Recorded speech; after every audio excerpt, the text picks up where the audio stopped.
Bien-aimés, que le Seigneur vous bénisse et que sa grâce soit sur vous tous. Nous sommes à la méditation d'aujourd'hui. Comme d'habitude, aujourd'hui, nous allons partager sur, comment dirais-je, 2 Rois chapitre 4 à 7. Ça, c'est la lecture pour la journée d'aujourd'hui. La lecture d'aujourd'hui dans notre voyage biblique est sur 2 Rois chapitre 4 et chapitre 5, chapitre 6 et chapitre 7.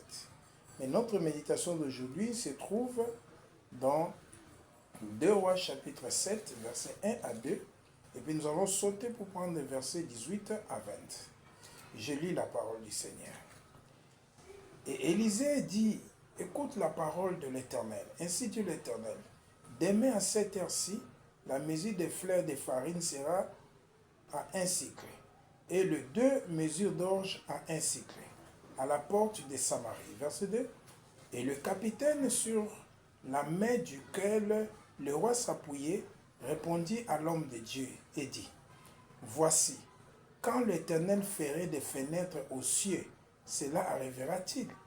Et Élisée dit, voici, tu le verras de tes yeux, mais tu n'en mangeras pas.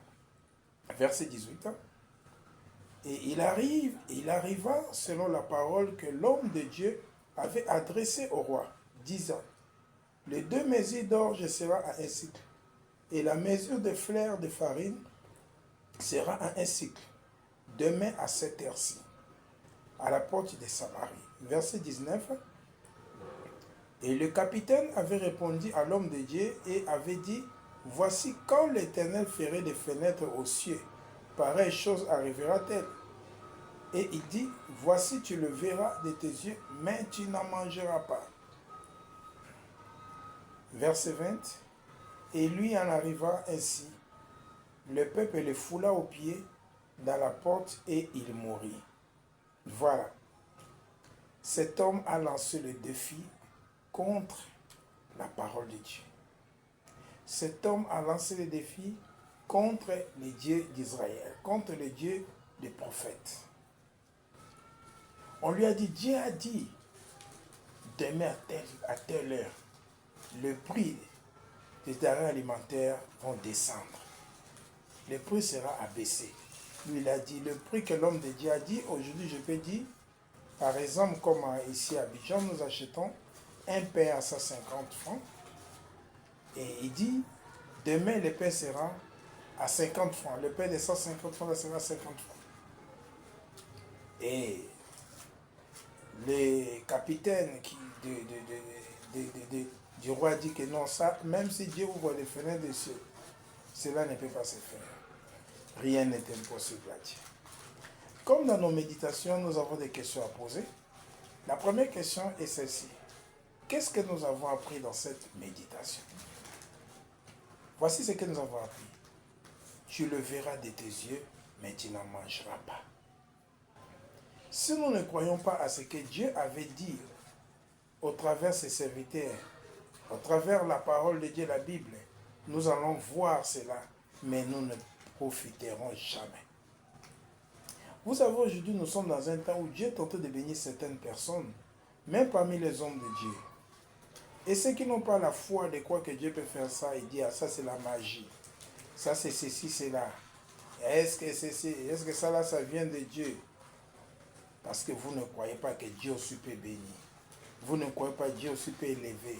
Vous ne croyez pas que Dieu aussi peut donner. C'est pour cela que vous ne verrez jamais cela dans vos vies. Voilà. Cet homme n'a pas cru lorsqu'il a attendu. La Bible nous dit aussi quelque part dans le livre des Hébreux 4, ils ont dit la même parole que vous attendez aujourd'hui. Et aussi ils ont attendu. Mais la parole n'a pas créé d'impact dans leur vie parce qu'ils n'ont pas trouvé la foi.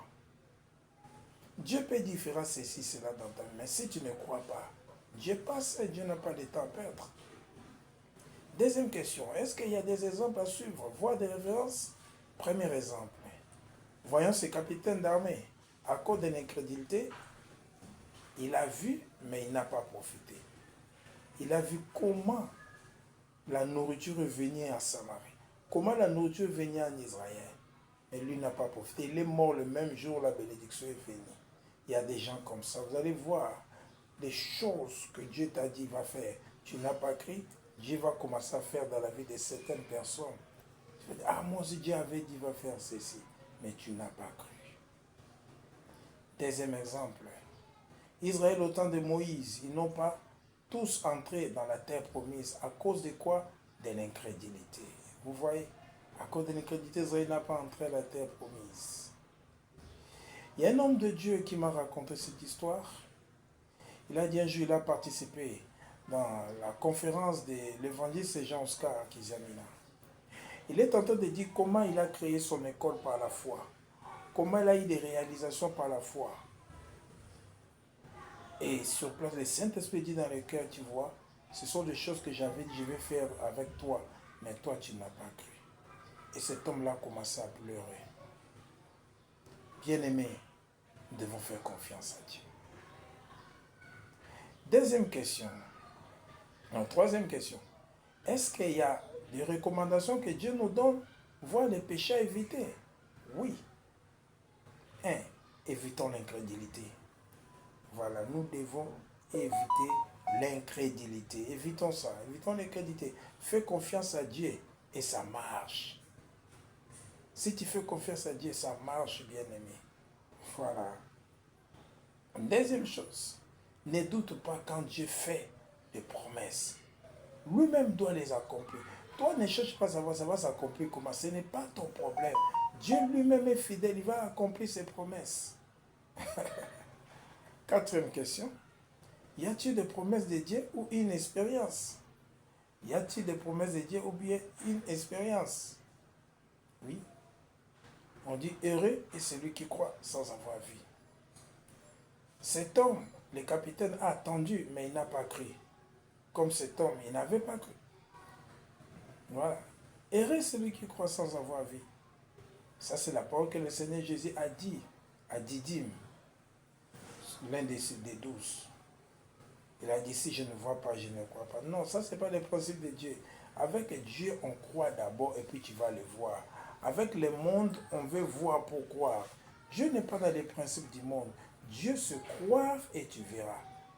Le monde se voit et tu crois. Non, ce n'est pas comme ça. Le principe du monde n'est pas le principe de notre Dieu, Yoshua Mashiach. Alléluia. Deuxième promesse. Dieu honore la foi. Dieu honore la foi. Ceux qui ont la foi, ils voient la main de Dieu parce que Dieu honore la foi. Hébreux 11:6 nous dit, sans la foi, personne ne peut pleurer à Dieu. C'est-à-dire, Dieu a son plaisir chez ceux qui ont la foi. Si tu as la foi, ça fait plaisir à Dieu. Quand les chansons de prophétie, moi je serai ceci, je ferai ceci dans ma vie, moi je me marierai, moi je ferai des enfants, je voyagerai, je ferai les mondes, je dois construire, je dois bâtir, j'aurai des comptes à millions avec Dieu dans les cieux. Il dit, oh, voilà ma fille, voilà mon fils. Dieu est content quand nous confessons la foi. Parce que Hébreux 11:6 nous dit, sans la foi, personne peut lui être agréable. Il aime la foi. Alors, cinquième question, qui sommes-nous? Nous sommes de ceux qui croient sans avoir vu. Ça, c'est notre nature. Nous sommes ceux qui croient sans avoir vu. Je crois. Je crois à la prophétie qui était sortie pour ma vie. Je crois à la vision que j'avais vue. Je crois aux rêves. Je crois aux promesses de Dieu dans la Bible. Sixième question, qui est Dieu pour nous aujourd'hui? Il est le Dieu qui honore la foi. Alléluia, il honore la foi. Et septième, est-ce qu'on peut déclarer cette fois-ci? Tu peux déclarer ceci 7 fois. Les promesses de Dieu que mes oreilles avaient entendues, elles s'accompliront. Déclare après moi. Les promesses de Dieu que mes yeux ont entendues, elles s'accompliront. Les promesses de Dieu que mes oreilles ont entendues, elles s'accompliront. Les promesses de Dieu que mes oreilles ont entendues, elles s'accompliront. Les promesses de Dieu que mes oreilles ont entendues, elles s'accompliront. Les promesses de Dieu que mes oreilles ont entendues, elles s'accompliront. Les promesses de Dieu que mes oreilles ont entendues, elles s'accompliront au nom de Jésus-Christ. Que Dieu vous bénisse, car il est derrière sa parole. Si vous lisez la Bible, 4 chapitres par jour dans une année, vous allez terminer toute la Bible. Que Dieu vous bénisse.